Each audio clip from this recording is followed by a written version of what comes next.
চাকরি প্রত্যাশী আমার ভাই ও বোনেরা, আশা করি আপনারা সকলে ভালো আছেন, আমিও ভালো আছি। বাংলাদেশ সমরস্ত্র কারখানায় যে নিয়োগটা দিয়েছিল বিভিন্ন ক্যাটাগরি বিভিন্ন পদের 223 পদের শূন্য পদে কিন্তু নিয়োগ বিজ্ঞপ্তি তারা প্রকাশ করেছিল। এটার কিন্তু গতকাল অলরেডি আবেদন করার মেয়াদ কিন্তু শেষ হয়ে গেছে। যেহেতু আপনারা সকলে অ্যাপ্লাই করছেন, আজকে হলো আপনার 18 তারিখ, 17 তারিখ কিন্তু এই যে 17 মার্চ আবেদন অলরেডি শেষ হয়ে গেছে। এখন অনেকে জানতে চাচ্ছেন যে ভাই আসলে এটার পরীক্ষা কোথায় হবে অ্যান্ড কবে পরীক্ষা হতে পারে এবং কি বিষয়ে পরীক্ষা হবে, লিখিত হবে না এমসিকিউ পরীক্ষা হবে, সেই বিষয়ে অনেকে জানতে চেয়েছেন। আজকের এই ভিডিওর মাধ্যমে আপনাদের সেই বিষয়ে আমি জানিয়ে দেবো যে কিভাবে পরীক্ষা হবে, পরীক্ষাগুলো কোথায় হতে পারে অ্যান্ড আপনারা কি বিষয়ে পড়াশোনা করবেন, সকল বিষয় জানিয়ে দিব এবং পরীক্ষা কবে হবে। তাই ভিডিওটা ধৈর্য সহকারে দেখবেন। আশা করি আপনারা এই ভিডিওর মাধ্যমে গুরুত্বপূর্ণ তথ্য বলি, বিষয় বলি, সকল বিষয় জানতে পারবেন। এই যে বাংলাদেশ সমরস্ত্র কারখানা, যেটা কিন্তু নিয়ন্ত্রণ বা যেটা আপনার পরিচালনা করে থাকে কিন্তু বাংলাদেশ সেনাবাহিনী, বিষয়টা বুঝতে পারছেন ভাই? এখানে এই যে বাংলাদেশ সমরস্ত্র কারখানায় মূলত আপনার বাংলাদেশ সেনাবাহিনীর যাবতীয় জিনিসপত্র যা ব্যবহারযোগ্য সকল জিনিস তারা তৈরি করে। বিষয়টা বুঝতে ধরে নিতে পারেন যে বাংলাদেশ সেনাবাহিনী চাকরি তারা নিয়ন্ত্রণ করে, এরকম চাকরিটা সরকারি চাকরি এবং সর্বোপরি সকল ধরনের সুযোগ সুবিধা রয়েছে। চলে যাই ভিডিওতে। তার আগে বলে দিই, আপনারা যারা আমার ইউটিউব চ্যানেলে নতুন তারা অবশ্যই আমার ইউটিউব চ্যানেলটা সাবস্ক্রাইব করে রাখবেন। ফেসবুক পেজ থেকে ভিডিও দেখলে অবশ্যই ফলো করবেন, লাইক কমেন্ট শেয়ার করে অন্যকে দেখার সুযোগ করে দেবেন, কারণ আপনারা অবশ্যই কমেন্টস করবেন। এখন আমরা চলে যাই যে বিষয়টা নিয়ে আমরা আলোচনা করব, সেই বিষয়ে আমরা এখন চলে যাই। এখন এইখানে কিন্তু বিভিন্ন ক্যাটাগরির পরীক্ষা কিন্তু আলাদা আলাদা আলাদা রকম হবে।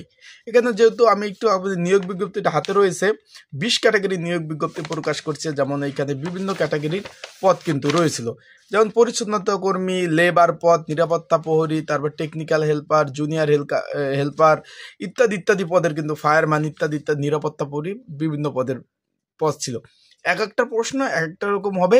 এটা সম্পূর্ণ ভাই লিখিত পরীক্ষা হবে। আবারও বলে দেই ভাই, সম্পূর্ণ লিখিত আকারে পরীক্ষা হবে। অনেকে বলছেন যে ভাই এমসিকিউ পরীক্ষা হবে কিনা, তাদের জন্য বলে দেয় যে পরীক্ষা সম্পূর্ণভাবে লিখিত আকারে পরীক্ষা হবে।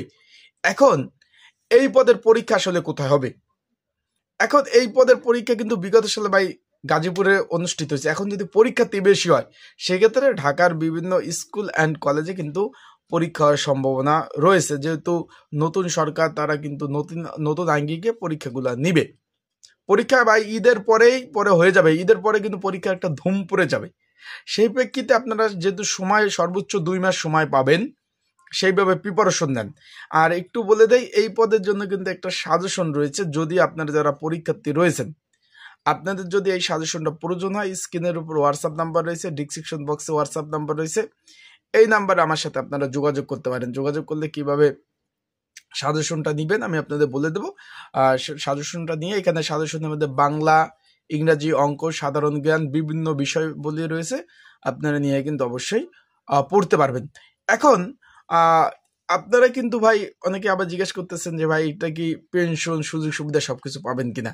যে ইনশাল্লাহ ভাই, পেনশন সুযোগ সুবিধা থেকে শুরু করে যে সুযোগ সুবিধা পাওয়ার আপনারা যোগ্য, সকল ধরনের সুযোগ সুবিধা পাবেন। রিটায়ার্ডে এককালীন টাকা যেটা বলছেন সেটাও আপনারা পাবেন, সকল ধরনের সুযোগ সুবিধা পাবেন।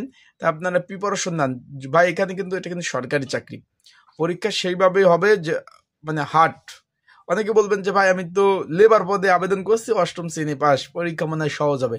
ভাই দেখবেন এই লেবার পদে অ্যাপ্লাই করছেন, এইখানেই চাইছে কি 8ম শ্রেণী, এখানে দেখবেন যে মাধ্যমিক, উচ্চ মাধ্যমিক, স্নাতক পাস, ডিগ্রি পাসের ছেলে মেয়ে আবেদন করবে। বিষয়টা আপনারা বুঝতে পারছেন ভাই? ছেলে মেয়ে উভয় আবেদন করবে, তাহলে তাদের সাথে টক্কর দিতে হলে কিন্তু আপনাদের পড়তে হবে যে ভাই আমি ছোট পদে অ্যাপ্লাই করছি, পরীক্ষাটা মনে হয় সহজ হবে। ভাই পরীক্ষাটা সহজ হবে না। বিগত সালের প্রশ্নগুলো দেখলে আপনারা বুঝতে পারবেন, বর্তমান যে সরকারি যে চাকরির যে পরীক্ষাগুলো হচ্ছে সেগুলো দেখলে আপনারা বুঝতে পারবেন যে পরীক্ষা কত হার্ডলি, কত কি পরীক্ষা হতে যাচ্ছে। এখন সেইভাবে বলবো যে আপনারা ভালোভাবে প্রিপারেশন নেন। হাতে মাত্র 2 মাস সময় পাবেন, হাতে মাত্র 2 মাস সময় পাবেন, বিষয়টা বুঝছেন ভাই? আর সেই ক্ষেত্রে সেইভাবে প্রিপারেশন প্রস্তুতি নেন। ইনশাল্লাহ যত ভালো পড়াশোনা করবেন, পরীক্ষা ইনশাল্লাহ ততই ভালো হবে। ভালো পড়বেন না, পরীক্ষা কিন্তু তত ভালো হবে না। সেই ক্ষেত্রে আপনাদের বলবো যে একটু ভালোভাবে প্রিপারেশন নেন, ইনশাল্লাহ যত ভালো পড়বেন পরীক্ষা তত ভালো হবে। সবাই ভালো থাকুন, সুস্থ থাকুন। আসসালামু আলাইকুম।